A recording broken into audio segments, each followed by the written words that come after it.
Hi, everyone, and welcome to another episode of FTU Life After the Military. I'm Tony Rodriguez. I'm your host for the show, and I want to wish everyone a happy new year. So this week was a very busy week, right? I went to the Rose Bowl out in Pasadena, and it was an awesome time. It was great. It was the time of my life, with the exception of my children being born. I don't think I've had a better time in my life. And for those people who did not get to go, which there were only 93,000 people there, so I'm going to say that was the majority of the country, I'm sorry you missed out, because it was awesome. Okay? So there's a few things that I want to talk about today. All right, one, I know the show is dedicated to veterans and transitioning out and our mental health, right? Well, so for me, when I got out, I signed up for community care with the VA. That was a mistake for me because it created more hassles than anything else and caused my anxiety to go up, caused a great deal of stress for me. So I don't know, if you're considering that, then you weigh your options. It did not work for me. I understand that the VA is slow and not very good, but you have to decide what's best for you. If you're in a town like here in Fayetteville, community care might be an option. I moved out of Fayetteville. I'm closer to Durham now, so I'm going to go up to the VA there and get seen there. I've heard good things about them because they're not dealing with as many veterans as Cumberland County is.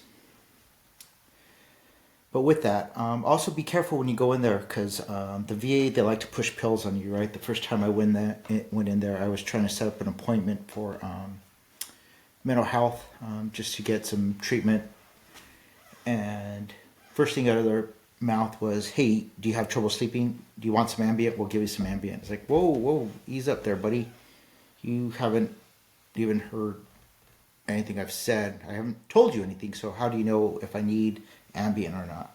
So they're real quick to give you pills, not quick to listen. So just watch out for that.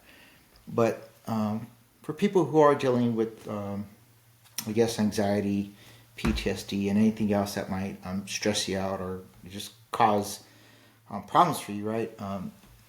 For me, my fuse goes from 0 to 100 pretty quick. And one of the instructors at the Sockham Schoolhouse is telling me about this ganglion block that they can do. They'll give you a shot in your neck and it lasts for, a couple of months. But he said it calms you down, settles you. So I'm going to go in there and ask about that, just to give it a try and see what works, if it helps me. I don't know, but there's a lot of options out there, right? I don't know if you heard as well, but they were using ketamine therapy. I don't know too much about this, and for me, I'm not gonna do ketamine or any type of drugs because I'm an alcoholic, right? I can't drink. If I have one drink, I'm gonna try to have 100. I can't. I have a slight case of OCD, and that makes me have to finish whatever I start, right? It's really annoying. But, I'm going to be 50 years old, and I've lived with that every day of my life, and it's not going to change. So I just have to know that and, just make the adjustments, right? And so for me, I can't drink, not one drink, and that's perfectly fine.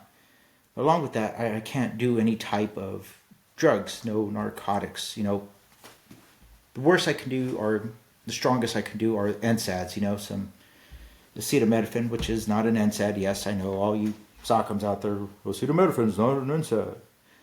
whatever, jackass, Tylenol, right? I could do Tylenol or some Advil or Aleve, right? That's it.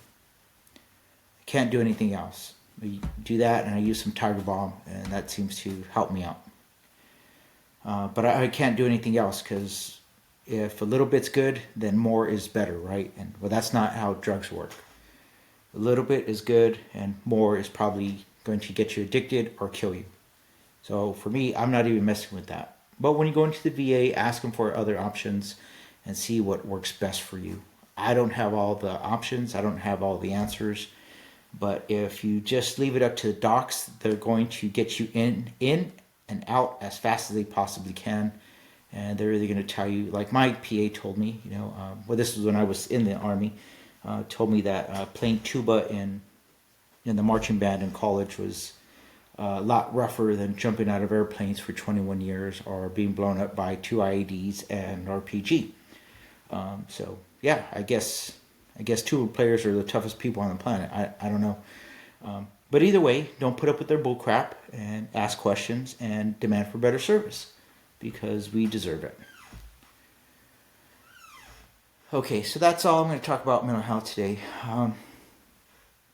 If you look at this shirt, what's on it, this is the shirt that I picked up in Tuscaloosa, right? These are a bunch of A's, the Alabama A's, right? So this shirt is a small in Tuscaloosa. It's an Alabama small is what I'd call it, right? On no other place on the planet am I a small person. I'm a short person, but not small, right? I'm about 188, 190 pounds, somewhere in there. I am not small. But in Alabama, I fit into a small shirt, so I feel pretty good about myself about that, right? Why did I bring this up? Because I found, I don't know if I mentioned this, but Brooks, the running shoe company, did this with their apparel as well. A few years ago, like 3-4 years ago, I bought some running shorts, and they were an extra large. And I liked them so much that, about a year later, I decided, hey, I'm going to buy another pair. And I bought an extra large, and they were huge. They were like falling off of me. I could not use them to run because they were just too big. And the reason is because Brooks as well changed their sizes. They took their what used to be an extra large, and they said, hey, this is now a large. And Alabama has done that as well. They've just changed their sizes. This, anywhere else on the planet, is a large. In Alabama, it's a small. And what they're doing is they're just adjusting their sizes because people have blown past being fat and are now just obese. And so if you go into a place and you realize that, hey, like my shirt's smaller, like I must be losing weight, just stop and think about it. You're probably not losing weight. They probably just change the sizes on you. So I'm bringing this up because I could be a buffoon and just think, man, I'm a small, right? So that means I can go pound, 5 hamburgers a day and eat all the ice cream I want. That's not the case. It's not. It's like, I'm fat. I don't want to be obese. And so, what does this mean about our society? I don't know. And honestly, I don't care. It's not really my place to say anything about that. I'm just saying, for us who have left the military, we spent however many years staying in shape. I used to go to the gym and I would work out for an hour, and then I would run for an hour. I would kill 2 hours of my life working out. I don't want to do that anymore. So if I go run, I'm training for a marathon. If I run for a couple of hours, then that's all I do. I'm not going to lift any weights. If I'm not like doing a long distance run, then I might only go run 3 miles, and that'll be about 18 minutes, 20 minutes, somewhere in there, 21 minutes tops, Then I might lift weights for another 20 minutes, and that's it. An hour is what I'm going to dedicate to it, and that's it. Because of my injuries, I can't be in there crushing the weights anymore. But 2, I also just don't want to do that nonsense all day long. anymore. For what? What am I doing that for? It serves no purpose anymore. I just want to be healthy. My job, I sit at a desk all day, so I get up to walk around, but that's not enough exercise. So I make sure I have an hour out of the day so I can get some sort of exercise. We should all be doing that, all right? Getting out, like it's like you're a dog trying to catch its tail, right? Or you're trying to catch cars that are going down the street. You're just so excited. You want to do everything. But that doesn't mean you should live 20 years of excess in a week, right? You shouldn't. So that's my soapbox. Now, we were talking about Alabama, right? If you guys have never heard of him, there's this person out there in Alabama who's called RT Willie. If you ever Google him, check him out. He's pretty hilarious. His famous saying is, he doesn't give a piss about nothing but the tide. Right? And he's funny, right? And you watch his videos and you think, man, this guy is a perfect representation of the South. And he might be. However, I'm speaking about RT Willie. I didn't know who he was up until a couple of years ago. RT Willie has been on various podcasts.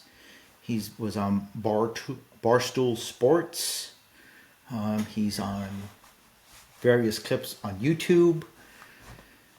Tua, the quarterback for the Miami Dolphins, in the last few episodes of Hard Knocks, was doing his impersonation of Roll Tide Willie. So he has a pretty good following. Just about every player who's ever played at Alabama knows of this guy. Every person who's ever been to an Alabama football game knows of this gentleman. Why am I bringing this up? Because I wish I could be as dedicated to anything outside of my family, to anything, the way Roll Tide Willie is to the Crimson Tide. Right? His love for the Crimson Tide has brought him notoriety throughout the South, and it's spreading through to other parts of the country. And what has he done? Nothing. He just came up with the catchphrase of, I don't give a piss about nothing but the tide. Right? And so for the new year, I just offer that suggestion, right? Like, find out what do you like to do? What do you want to do? And just give it your all. Just do the best that you can. Yes, it's a little tiring. I know that. At the end of this past year, 2023, like in December, I was just dead tired. I had nothing left. And I'm glad I was able to go see my daughter out in Alabama. And I'm glad I was able to go out to Pasadena to the Rose Bowl.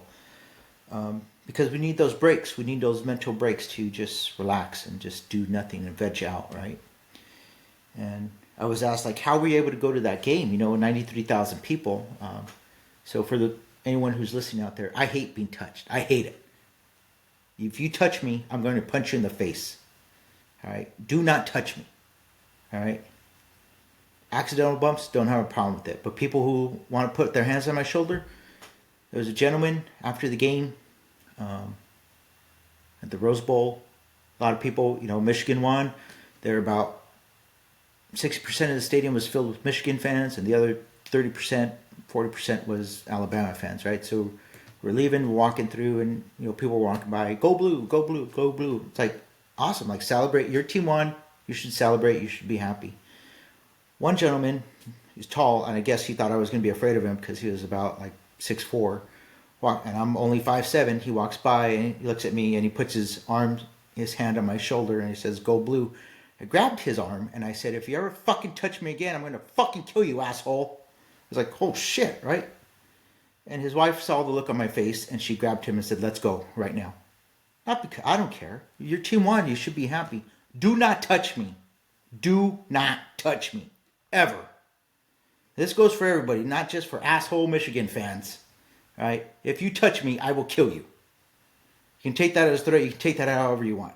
But It's important that people know this because in the military we have to put up with a bunch of nonsense, right? Not in the military anymore, and I'm not going to put up with it. You know, I was sitting in the stands and people were bumping into me, and that's fine. I know you go to a stadium and it's filled with 93,000 people, yeah, you're going to get touched. So every time there was a commercial break, I would get up and I would walk up and I'd go just walk around for a little bit. I missed some of the game because I just had to take breaks, but I'm not going to miss out on life because, you know, I have this problem of just being around a lot of people. Thank you, Iraq, right? So I wanted to watch the game, and I did. I enjoyed myself. And, you know, that little outburst with that guy, it was a little outburst, and then his wife took him away, and I was fine again.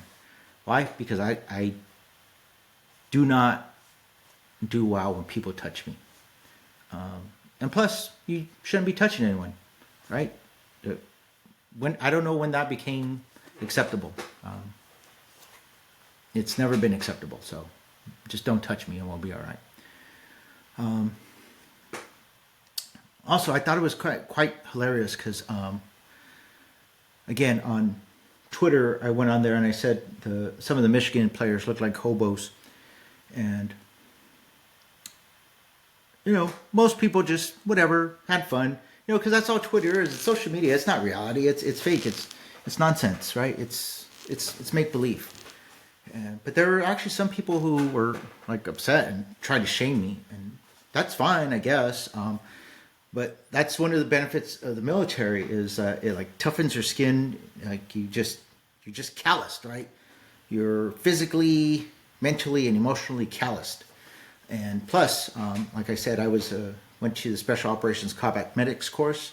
I am a SOCM, and that place teaches you how to if you're shy or embarrassed, you get over that real quick. Because you have to be the patient for other people, and so you're going to be stripped down naked. They're going to be hauling you through the woods, just covered with some sort of light sheet. Maybe if they remember to, they might not even remember to do that. So you might be on a litter and they're just carrying you around. You're butt naked out there, right? So you learn real quick how to just not really care, right? And if that's not enough, well, the instructors make your life a living hell, right? Because there's no instructor that's active military in that schoolhouse that actually wants to be there. They all still want to be on a team. So they make your life a living hell. And then if you're going through as civil affairs, your life is even worse because, I don't know. I don't know exactly what it is, why they hate civil affairs there, but they do. And I was a civil affairs, and I was a little bit older, so they really disliked me. And that's fine. So if you're on social media, just like ease up, or don't ease up. I don't know. It's make believe. Don't worry about it. You know? And if you're worried about what I have to say, then I don't know. All I ask is, hey, if you have a problem with something I say, give me a call. We could talk it out. Let's go have lunch. We can talk. We can enjoy lunch. And I'm sure if you spend 10 to 15 minutes, I will give you about 100 reasons, valid reasons to dislike me, or maybe even hate me. If you spend 30 minutes with me, then I guarantee you'll hate me after that. And that's perfectly fine. But don't say that you dislike me just off of something that I posted on Twitter. Like, give me a chance. Like, let me prove to you that that you should dislike me. Right? I say this because I'm living life the way I want to live life now. You know, I want to just be me, right? I went out to California, right? I went out to the Rose Bowl, but I got there on Saturday because I wanted to make sure that if there were any problems with my flights that I would have time to still get there, right? I want to go visit my sister. She lives out in Hemet, California. From LAX to Hemet, it's 2 hours. I told her if I knew that it was that far, if I had remembered that it was that far, I wouldn't have driven out there, right? Miss my sister. I love my sister. But I didn't fly 5 hours so I could drive 2 hours back. That's insane, right? And then after I left her house, I had to drive an hour and a half to get to my hotel in Pasadena, right? And then I had people on Sunday asking, hey, are you going to come visit? Like, no, I'm not. Like, I went out there to watch the game. That was it. I understand people were a little upset or disappointed, and I don't know what to tell you, man. Like, I was in California, I was in Pasadena and Arcadia. People could have driven and visited me, and they didn't. And so I'm sorry that we didn't have an opportunity to see each other. But no, man, like, I went to go see the game. I didn't go to visit people. I want to make it perfectly clear. I hate the People's Republic of California. Flying into that state made my skin crawl. It was disgusting, right? Walking through Pasadena, I could not tell the difference between the homeless people, the people that were lining up to, the normal people that were lining up to watch the Rose Parade, and the cholos, right? For those of you who don't know what cholos are, those are gang members. They all look the same. So I don't know if the quality of life has been raised in California, so the homeless people and the cholos look more like normal people, or the normal people are just descending into nothingness, and they're now looking like the undesirables, right? I guess that's the way you would say it. Either way, I'm happy I got to go to the Rose Bowl. I'm happy I saw my sister and my nephews. I'm very happy that Jesse went to the Rose Bowl with me. But I'm glad I left that state, man. It sucks. For those of you who have never been to California, I recommend not going, because you're not missing anything. If you're saying, well, you want to go to Disneyland, well, there's Disney World in Florida. Go there.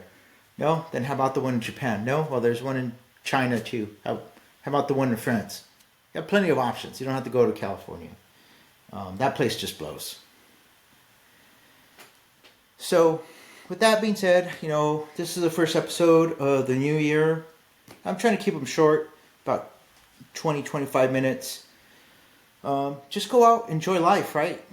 Today I went to, the Animate. It's like a Comic-Con, but for just animators up here in Raleigh, right? Big nerd stuff, right? I like doing that. I like being around football people at the Rose Bowl. Now I like being at the Animate. I'm looking for a wrestling convention coming up here pretty soon, so I can go see a bunch of old wrestlers. And if they ever have a Rush or AC/DC convention, I'm going to go to that too. Why? Because I want to live my life. I don't want to be cooped up in the house for the last part of my life. I want to go out and I want to do stuff. And I suggest you all find out what you like to do. Maybe you want to be in an indoor person. That's fine. Just do whatever you like to do. Don't make excuses. Don't listen to anybody's nonsense. Go live your life however you want to live it, as long as you're not hurting anyone, right? You're not hurting anyone. You're not breaking any laws. Oh, the one thing I will say about California, if you are one of these people that want to smoke marijuana, go to California, because it was like one big pot cloud. I was driving on the freeway and people were smoking pot while driving. Awesome. I think the only place I did not smell marijuana was actually in the stadium at the Rose Bowl, because when I walked out to go buy a soda, smelled it there at the Rose Bowl, just not in the stadium, on the outside of it. So yeah, if you like smoking marijuana, California is your place. I took my sister to dinner. We went to go to some steakhouse, and there were a couple of guys in the parking lot lighting it up. It's awesome. Like, go ahead, you live up your life. I just don't like the smell. I prefer they weren't smoking while driving, because I don't care what you say. I really don't think you should be high when you're operating a vehicle. If you hit me, you better kill me, because I'm going to rip your goddamn head off if I find out that you were smoking pot and you hit my car. So with that being said, that's it. It's 4:47 here, so that means football has started, the NFL. So I'm going to go watch that, because that's what I like to do.